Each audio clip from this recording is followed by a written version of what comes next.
I was born in Germany but lived most of my life in London, and I'm a Muslim.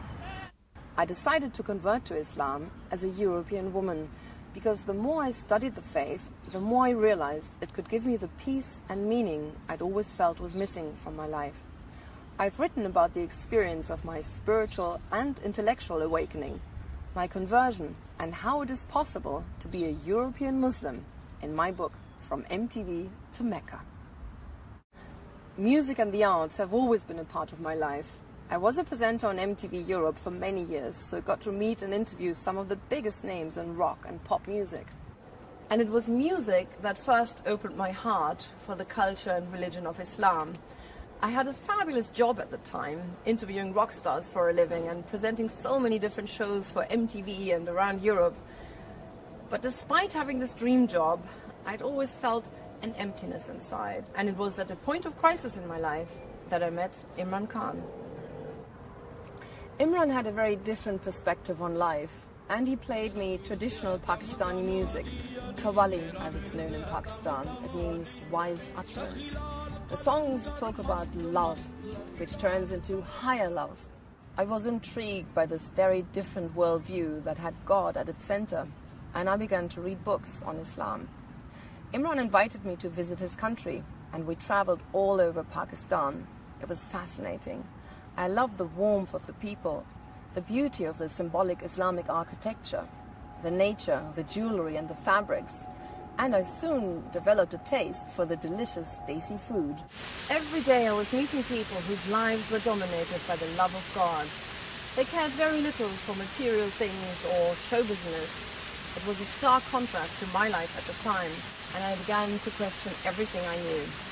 Where do I come from? Where am I going? What's the purpose of life?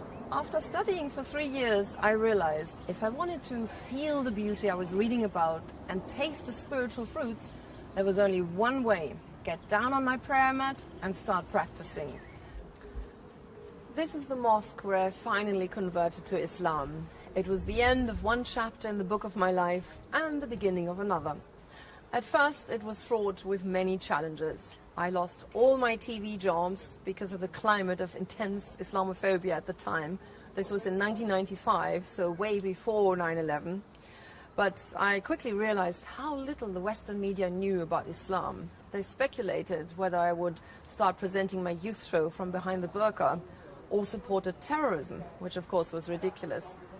But now that I'd found it, there was nothing that could deter me from my faith. It's an inner source of serenity, tranquility, and that emptiness that I'd felt before was now filled with meaning. I went to explore different parts of the Islamic world, from Turkey to Syria and Egypt to Morocco, and I met an array of wonderful teachers and marveled at the beauty of the Islamic architecture. It was an amazing journey of discovery that culminated in the journey of a lifetime for any Muslim. The Hajj, the big pilgrimage to Mecca.